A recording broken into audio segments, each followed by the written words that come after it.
नमस्कार, जय आरसीएम। मैं आपका दोस्त कासम खान। मंजिल को पा ही लेते हैं जो मेहनत करते हैं, पत्ता तक नहीं उखाड़ सकते जो घर पर बैठे रहते हैं। दोस्तों, आज बात करेंगे नेटवर्क मार्केटिंग के बारे में। नेटवर्क मार्केटिंग आजकल बहुत ट्रेंड में चल रहा है, लोग ज़्यादा जुड़ रहे हैं उसके अंदर, और कई लोग इसके अंदर थक हार के निकल जा रहे हैं। लोगों को ये नहीं पता चल रहा है कि हम करें तो करें क्या।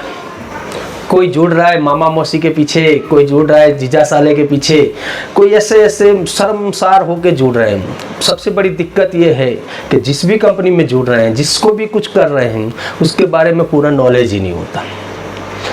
अब प्रोडक्ट बेस्ड कंपनी में आप जुड़ते हैं तो उसके प्रोडक्ट क्या हैं और प्रोडक्ट किस काम के हैं, किस बार यूज़ करना चाहिए, कभी यूज़ करना चाहिए, कितनी मात्रा में करना चाहिए, इसका अगर नॉलेज नहीं, बाज़ार में जो प्रोडक्ट मिल रहे हैं उसका कंपैरिजन, अगर आपकी कंपनी के प्रोडक्ट से आप कंपैरिजन नहीं कर पा रहे तो आप बाज़ार में ज़्यादा लंबा चलेंगे नहीं, और कोई ना कोई आपकी हवा निकालने के लिए तैयार बैठा है। बाजार एक ऐसी व्यवस्था है जो लगातार, जब सारे लोग ज़्यादा वहाँ जा रहे हैं, एक दुकान से ज़्यादातर लोग खरीद कर रहे हैं, तो बाकी के जो 80% लोग हैं वो भी उसके पीछे पीछे खरीदी कर रहे हैं। अगर एक गांव कहीं किसी जगह पर मॉल में जाने का ट्रेंड स्टार्ट हो गया तो सारा का सारा गांव, सारा का सारा मोहल्ला, सारा का सारा शहर उस मॉल से खरीदारी करेगा। वजह एक ही है, भेड़ चाल चल रहे हैं सब, किसी को नॉलेज नहीं। और जो नेटवर्कर हैं उसमें से अधिकांश को उसके प्रोडक्ट के बारे में पता नहीं, क्या करना है उसके बारे में पता नहीं, कैसे कामयाब होना उसके बारे में पता नहीं। तो ज़्यादा से ज़्यादा अगर कामयाबी चाहिए तो अपने आप को तैयार करें, और जिस भी कंपनी में जिसमें भी आप काम कर रहे हैं उसका पूरा पूरा नॉलेज आप रखें। वरना ऐसा हो जाएगा कि एक लड़का था, उसकी भी एक खूबसूरत गर्लफ्रेंड थी, दोनों बहुत प्यार करते थे आपस में एक दूसरे से। 2-3 साल नैन मटक का चला, प्यार चला, सब कुछ चला, लेकिन 3 साल के बाद लड़की के पिता ने लड़की की शादी तय कर दी। बॉयफ्रेंड को जब पता चला कि लड़की के पिता ने लड़की की शादी तय कर दी है तो अब उसका क्या होगा। उसने बहुत समझाया गर्लफ्रेंड को, लेकिन गर्लफ्रेंड नहीं मानी। मेरे पापा के सामने मैं कुछ नहीं कर सकती, क्या करूं, मुझे शादी करनी ही पड़ेगी।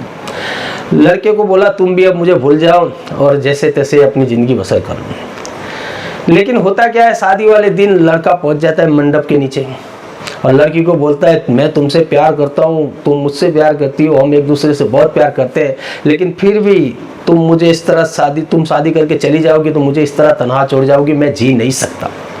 लड़की ने कहा तुम जाओ, बारात है, दूल्हा है, सब है, मेरे पापा की इज्जत का सवाल है, मेरी इज्जत का सवाल है, तुम जाओ। लेकिन लड़का माना नहीं। लड़का बार बार वही दोहराता रहा, मैं तुम्हारे बिना नहीं जी सकता, मैं तुम्हारे बिना नहीं जी सकता। ऐसा करते कर जुत्ती निकाली और जुत्ती निकाल के लड़की के सामने छुट्टी दे मारी। लड़की को लगी तो उसने उस जुत्ती को उठा लिया और बाहर निकल गया। बाहर चला गया, उसको गुस्सा भी आया था, लेकिन ये सोच के ये जुत्ती उठा के चला गया कि चलो ये मेरे प्यार की आखिरी निशानी है, इसको मैं साथ ले जाता हूँ। मायूस होके निकले, तेरे दर से बड़े मायूस होके हम चले। जब निकला तो उसने सोचा कि अब आखिरी निशानी है, अब गर्लफ्रेंड मिलने वाली नहीं, तो इसका क्या करें। तो उसने सोचा कि मैं इस जो जूती है उसको चांदी की फ्रेम के अंदर बना लेता हूँ और इसको एक प्यार की निशानी की तरह रख देता हूँ। शाहजहाँ ने तो ताजमहल बना दिया था, लेकिन मैं इस जुती को चांदी की फ्रेम में रखूँगा और हमेशा याद रखेगा मेरा प्यार। ऐसा सोच के वो चला गया, सुनार के पास गया, उसको बताया भाई ले, इसके ऊपर तू चांदी की फ्रेम बना और बेस्ट एक इतनी अच्छी खूबसूरत फ्रेम बना दे और उसके अंदर इसको फिट कर दे। सुनार ने सोचा ठीक है, लेकिन आज तो नहीं होगा, आप एक काम करो, कल आके ले जाना। लड़के ने कहा ठीक है, कल 12 बजे आके मैं ले जाऊंगा, आप तैयार रखना। सुनार ने उसको बहुत बढ़िया से अच्छी तरह से फ्रेम बनाया और तैयार करके रख दिया और घर ले गए। दूसरे दिन 12 बजे लड़का आया, उसने सोचा क्या मेरी फ्रेम तैयार है। तो सुनार ने कहा बिल्कुल तैयार है सर, ले जाइए आपकी फ्रेम। तो कि ठीक है सर, कितने पैसा हुआ। उन्होंने पैसा जो भी था वो दिया। उसके बाद सुनार पूछता है लड़के को, मेरे को एक बताइए सर कि ये किस पीर महात्मा की जुती है। लड़का सहम गया, वो बोला मतलब ये है सर कि ये जूती कोई महान इंसान की होगी, कोई पीर होगा, कोई संत होगा, किसी की होगी, तभी जाके आपने इसको चांदी की फ्रेम में फिट कराया है। लड़का बोला अरे ऐसा कुछ भी नहीं भाई, ये तो जूती मेरी गर्लफ्रेंड की है, उसने मुझे छुट्टी मारी थी तो मैंने उसको रख लिया एक प्रेम की निशानी तरह, तो उसको मैंने फ्रेम में फिट करवा दिया। तो सुनार झट से खड़ा हुआ और उसने 2 थप्पड़ लगा दिए लड़के को। लड़का देखता ही रहेगा, एक हक्का बक्का हो गया, आखिर क्यों मेरे को मारा तुमने? सुनार के तो तेरे को पहले बताना चाहिए ना कि ये तेरी गर्लफ्रेंड की जूती है। तो उस लड़का बोला इसमें क्या हुआ, नहीं बताया तो? अरे क्या नहीं हुआ, कल रात से मैं और मेरे पूरे परिवार वाले लगभग 50-100 बार इस जूती को चूम रहे हैं। ये सोच के चूम रहे हैं कि किसी संत की जूती है, किसी महात्मा की जूती है, और ऐसा करके हमने इसका बहुत मान सम्मान, आदर सम्मान करके घर में सब ने इसको चूमा है।